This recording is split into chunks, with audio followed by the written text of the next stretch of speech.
Please subscribe my channel, like my video and click on the bell icon. अब हम चलते हैं अपने स्टोरी की जानिब। इंतकाम इश्क एपिसोड 5 पार्ट 3। मोइन बहुत ज़्यादा सैड था। हकला के वो रोए जा रहा था। उसे साफ तौर पर अल्फाज तक अदा नहीं हो पा रहे थे। इधर मिशी को घर से कॉल आता है। बेटा। हाँ माँ। बेटा वो आपके बाबा की तबीयत सही नहीं है तो आप घर आ जाओ। मिशी को सच नहीं बताया जाता। वो तो इसी वजह से घर वापस जा रही होती है कि उसे लगता है कि उसके बाबा की तबीयत सही नहीं। मिशी वापस अपनी दोस्त से कहने लगती है कि मैं वापस रूम में जा रही हूँ अपनी पैकिंग करने। क्यों, क्या हुआ मिशी? तो पापा की तबीयत सही नहीं है यार, इसीलिए मैं घर जा रही हूँ। अम्मा ने कॉल की है तो पता नहीं क्यों अम्मी की आवाज़ मुझे सही नहीं लगी। मिशी अपने दोस्त से मुखातिब होती है। इधर मोइन की ज़िंदगी में अब कुछ भी नहीं बचा था क्योंकि वो मिशी को छोड़ नहीं सकता था। प्यार करने लग गया था उससे, और वो भी कोई ज़्यादा इस कदर कि अब वो उसके लिए जुनून, मोहब्बत, इश्क ये लफ्ज़ भी उसके लिए किसी मायने नहीं रखते थे सिवाय मिशी के। वो मिशी के लिए वो दूर जाना चाहता था मिशी से। अम्मी मैं पाकिस्तान छोड़कर जा रहा हूँ। मोइन अपनी अम्मी से मुखातिब होता है। बेटा क्यों क्यों जा रहे हो तुम मुल्क छोड़कर? अम्मा मैं बाबा के पास जा रहा हूँ। वैसे भी पाकिस्तान में मेरे लिए अब रखा ही क्या है। मोइन बड़ी नाउम्मीदी से अपनी माँ से कहता है। बेटा तुम मुझे अकेला छोड़ के चले जाओगे? अम्मी नहीं, मैं बस कुछ अरसे के लिए जाना चाहूँगा। स्टडी के लिए जाना ज़रूरी है मेरे लिए। पर बेटा वो स्टडी तो यहाँ भी हो सकती है ना। अम्मी आपको तो पता है पाकिस्तान में स्टडी का मयार और बाहर की स्टडी का मयार कितना डिफरेंट है। तो तुम भी अपने बाबा की तरह बोल रहे हो मोइन। याद है तुम्हें तुम्हारे बाबा से क्यों दूर हूँ मैं? क्योंकि तुम्हारे बाबा को इस मुल्क में कुछ पोटेंशियल नहीं लगता था, और मैं इसी मुल्क में रहकर अपना नाम बना चुकी हूँ। और तुम्हें भी मैंने अकेले पाला बेटा। तुम्हारे बाबा को सिर्फ़ और सिर्फ अपने स्टेटस की और अपने आप की पड़ी थी, मेरी नहीं पड़ी थी। कहने को तो वो मुझसे मोहब्बत करते थे। हाँ अम्मी, अपने बाबा को क्यों छोड़ा था? मैंने तुम्हारे बाबा को नहीं छोड़ा था मोइन। तुम्हारे बाबा ने मुझ में से और कैरियर में से अपने कैरियर को चूज़ किया था। उन्होंने कहा था कि अगर मैं उनके साथ नहीं गई तो भी वो अपना फ़ैसला नहीं बदलेंगे। बेटा जब मोहब्बत और पैसा बीच में आता है ना तो जीत हमेशा पैसे की होती है। मैं तुम्हें बेटा यही कहना चाहूँगी, ज़िंदगी में अगर तुम्हें तुम्हारी मोहब्बत हो तो कभी उस मोहब्बत को छोड़कर मुल्क से मत जाना।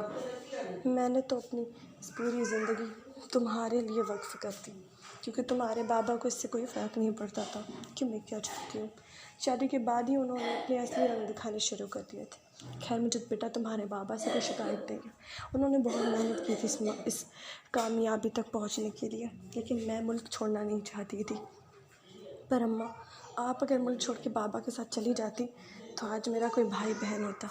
मैं यूँ अकेला अपनी ज़िंदगी न जीता। बेटा मैंने तुम्हारे लिए वो किया जो मुझे सही लगा, और उस वक्त मेरी अम्मी की तबीयत भी सही नहीं थी और उनके पास सिवाय मेरे और कोई नहीं था कि अम्मी अपनों को सिर्फ़ इसलिए छोड़ देती कि मेरा मियाँ मुझे इसलिए छोड़ कर जा रहा था कि मैं उसकी कदरदान नहीं थी।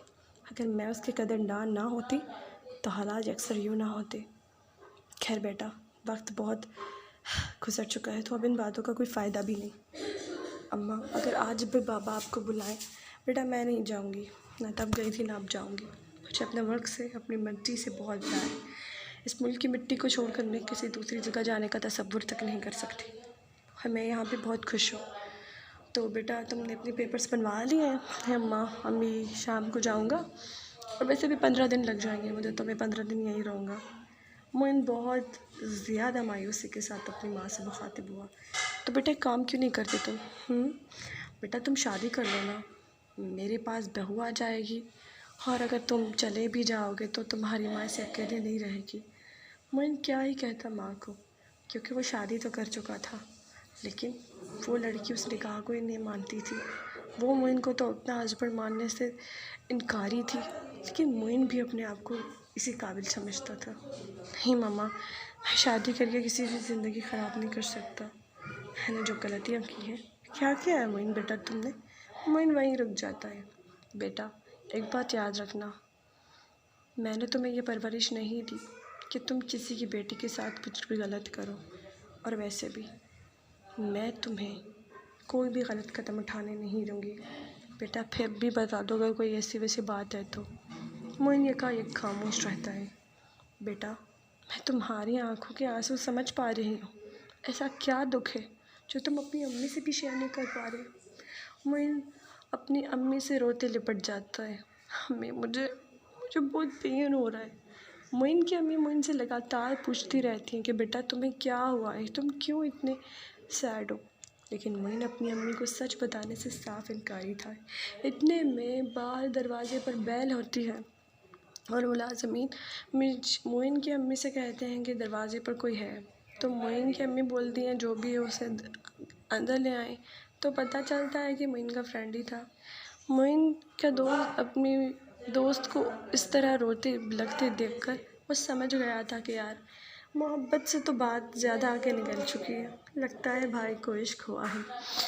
जैसे मोइन अपने कमरे में लेके चला जाता है अपने दोस्त को, उसकी अम्मी को ये समझ नहीं आता। खैर उसकी अम्मी को भी कॉल आता है तो वो इमरजेंसी की वजह से हॉस्पिटल चली जाती है, क्योंकि मोइन की अम्मी एक डॉक्टर थी, सर्जन थी जो सर्जरीज करती थी। बेटा तुम मोइन का ख्याल रखना, मैं जा रही हूँ। वैसे भी मोइन की तबीयत सही नहीं है तो तुम उसे संभाल लेना और पता करके बताओ कि मोइन इस तरह बिहेव क्यों कर रहा है। जी आंटी। मोइन की अम्मी तो वहाँ से चली जाती हैं हॉस्पिटल के लिए, लेकिन मोइन का दोस्त उससे बार बार मुखातिब कर रहा होता है, यार उस लड़की के लिए तुम रोए क्यों जा रहे हो यार, तुझे बदला तो लेना था ना। पता है मैं उससे बदला ले रहा था, उसे तड़पाना चाहता था यार। तड़प तो मैं रहा हूँ उसके बिना। सोचो जिसके बिना मैं एक सांस नहीं ले सकता, वो मुझसे इतनी दूर जाना चाहती है कि मैं अपना हक तक उससे खो दूँ, अपने हक से दस्तबरदार हो जाऊँ। मैंने अपने आप को खुद ही बर्बाद किया है। मैंने उससे भी साथ में तकलीफ़ दी है। मैं जीने के लायक नहीं हूँ। देख क्या मसला है यार, जो भी है ना खुल के बात कर। मोइन बहुत रो रहा होता है और जैसे ही वो उसे रूम में ले जाता है तो वहाँ शदीद अंधेरा होता है। उसका दोस्त कहता है लाइट तो ऑन कर ले। मैंने अपनी ज़िंदगी की लाइट ऑफ कर दी है, अब कमरे की लाइट ऑन करके क्या करूँ। लेकिन मोइन का दोस्त उसकी बात नहीं मानता और वो कमरे की लाइट ऑन कर देता है जहाँ बहुत शदीद धुआं भरा हुआ था, क्योंकि मोइन का तो अब ये मशगला था कि रोज़ रूम में आकर वो सिर्फ़ और सिर्फ स्मोकिंग ही करता था। मोइन के दोस्त की जब नज़रें दीवारों पर पड़ी तो वो दंग रह गया। ये क्या मोइन? क्योंकि दीवारों पर और किसी की नहीं, मिशी की ही पिक्स थी। तुम मिशी की पिक्स को कलेक्ट करते थे? हाँ, मैं मिशी की यादों के साथ अपनी ज़िंदगी गुजारूँगा। मैं मिशी को छोड़ नहीं सकता। पागलपंती की बातें मत कर। उसने अपने कज़न से इंगेजमेंट कर ली है और आज मिशी अपने घर वापस जा रही है। तुझे किसने बताया? अरे यार मेरी मंगेतर है ना, मिशी की दोस्त थी, उसने बताया कि उससे घर वालों ने कहा है कि उसके अब्बू की तबीयत सही नहीं है। यार अगर उसके घर वालों ने निकाह के ऊपर निकाह करवा दिया तो अपनी मिशी को किसी और का नहीं होते देख सकता। तो तूने उसे डिवोर्स देने का सोचा है? यार मैं मर जाना चाहता हूँ, लेकिन ज़िंदा रहते मैं अपने नाम को उसके नाम से नहीं हटा सकता। यार ये क्या पागलपंती है, क्या कर रहा है ये तू? ये भाई इश्क है, इसमें तो इंसान जलकर खाक हो जाता है। मैं मिशी के बिना नहीं जी सकता। वो फिर से रोने लगा था। वो खुदा से दुआएं कर रहा था, ऐ मेरे रब, या तो मुझे मिशी लौटा दे या तो सांसें छीन ले। मोइन का दोस्त अपने दोस्त की ये हालत देखकर बहुत दंग रह गया था। यार अगर तुझे कुछ हो जाएगा तो तेरी अम्मी का क्या होगा? आंटी कैसे जिएंगे तेरे बिना? वैसे भी अंकल उन्हें इतने सालों तक उन्हें यहाँ से छोड़ कर चले गए, तब उन्हें इतना पेन नहीं हुआ। अगर तुम भी अपनी अम्मा को छोड़ के चले जाओगे तो उनका क्या हाल होगा? यही तो बात है, मिशी के बिना जी नहीं सकता और अम्मी मेरे बिना नहीं जी सकती। मैं कहाँ जाऊँ? जो कुछ समझ नहीं आ रहा। मिशी कुछ भी कर यार, पर मिशी से मेरी बात करो। आखिरी बार जाने से पहले एक बार, सिर्फ एक बार उसकी आवाज़ सुनना चाहता हूँ। मोइन पागलों की तरह चिल्ला रहा था, लेकिन इस बार मिशी अपने घर की मंजिल की जानिब जा चुकी थी। मिशी को नहीं पता था कि उसकी फैमिली को क्या हो रहा है। ये घर पहुँचती है और वैसे मिशी की अम्मी उसे देखकर उसे रूम में ले जाती है। अम्मी क्या हुआ है, इतने सारे लोग यहाँ पे क्यों हैं? अम्मी बताओ ना क्या हुआ। मिशी अपनी अम्मी से बार बार पूछती है। उसके बाद मिशी की बुआ उसे रूम में ले जाती है। बेटा कुछ नहीं, तुम रूम में चली जाओ। नहीं बुआ, मुझे जानना है क्या हुआ है। और जब उसे कुछ देर बाद पता चलता है कि मिशी की बाबा की डेथ हो गई है, तो मिशी बहुत ज़्यादा टूट जाती है और वो सांस तक नहीं ले पा रही होती है, वो बेहोश हो जाती है। और ऐसे लगातार पूरे 4 दिन गुजर गए थे। मिशी ना कुछ खा रही थी, ना कुछ पी रही थी। वो बहुत इतनी दुबली पतली हो गई थी कि अब बस हो गई थी उसके लिए। और जब मिशी की दोस्त को उसकी हालत दिखती है, तो वो देख नहीं पाती अपने दोस्त की ऐसी हालत, और उसे लगता है कि कुछ भी हो लेकिन मोइन को इसके बारे में बताना चाहिए। इधर मोइन काफ़ी कोशिशें कर रहा था कि जाने से पहले एक बार वो मिशी को एक बार उसकी आवाज़ सुन ले।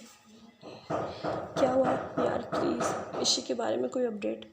हाँ, मिशी के बारे में इतने में मोइन के दोस्त को उसकी मंगेतर की कॉल आती है। हाँ बोलो।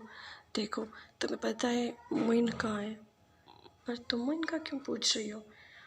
देखो यार, आपस की झगड़े की बात अलग है, लेकिन इस वक्त मिशी को मोइन की सख्त ज़रूरत है। ये तुम कह रही हो? हाँ, क्योंकि मिशी के बाबा की डेथ हो गई है और मिशी कुछ खा भी नहीं रही। 4 दिन हो गए। डॉक्टर्स ने कहा है कि अगर इसे ज़िंदा रखना है तो उसके अंदर का दुख निकालना पड़ेगा, इसको रुलाना पड़ेगा और इसे खिलाना पड़ेगा। अगर ऐसा नहीं होता तो मिशी नहीं बचेगी। ये बात सुनने के बाद मोइन का दोस्त बहुत डर जाता है और वो फ़ौरन ही मोइन को कॉल करता है। उधर बड़ी उम्मीदें लगा के इंतज़ार कर रहा था कि मिशी के बारे में कुछ पता चले।